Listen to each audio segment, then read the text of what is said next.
Parliament ఎన్నికల్లో కాంగ్రెస్ పార్టీకి ఇప్పుడున్న 40 ఎంపీ సీట్లు కూడా రావని కేంద్ర మంత్రి కిషన్ రెడ్డి అన్నారు. సిద్దిపేట జిల్లా గజ్వేల్లో జరిగిన విజయ సంకల్ప యాత్రలో ఆయన మాట్లాడుతూ కేటీఆర్ మీద కోపంతో ప్రజలు కాంగ్రెస్ పార్టీని గెలిపించారు.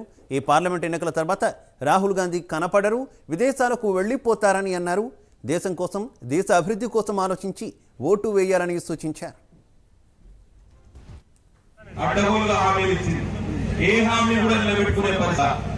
రైతు బంధు పైసలు ఎంతవరకు వచ్చినాయి? 15,000 ఇస్తాను ఎంతవరకు వచ్చినాయి? ఎన్ని ఎకరాల వరకు వచ్చింది? వస్తాయని నమ్మకం ఉన్నదా? ఇంకా ఎన్ని రోజులు? 3 నెలలుగా ప్రభుత్వం ఏర్పడి, అవునా? 3 ఎకరాల వరకు కూడా ఇంకా రాలే. ఎక్కడ రైతు బంధు పైసలు? అట్లా 6 గ్యారెంటీలు ఇచ్చారు. గ్యారెంటీలతో పాటు ఎన్నో హామీలు ఇచ్చారు. దాదాపు 420 హామీలు ఇచ్చారు. 420 మాటలు చెప్పడానికి వాళ్ళు అక్కడికి వస్తారు తప్పించి ప్రజలకు ఎటువంటి న్యాయం చేద్దామని ఆలోచన లేదు. వెనకటికి ఒక సామెత ఉన్నది, అయ్యగారి సంపాదన అంతా అమ్మగారి పసుపు కాలకే అన్నాడు. అట్లనే హామీలకే ఇవాళ మొత్తం పరిమితమయ్యే పరిస్థితి.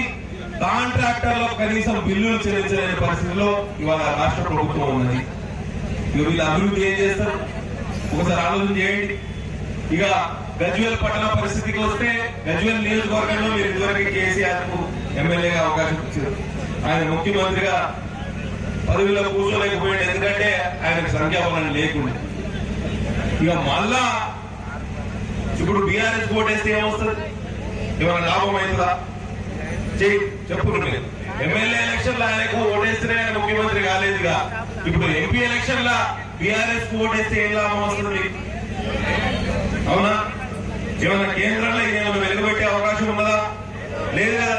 మరి ఎందుకు మన ఓటు మురిగిపోవాలి? ఎందుకు మన ఓటు దండం కావాలి? ఎందుకు మన ఓటు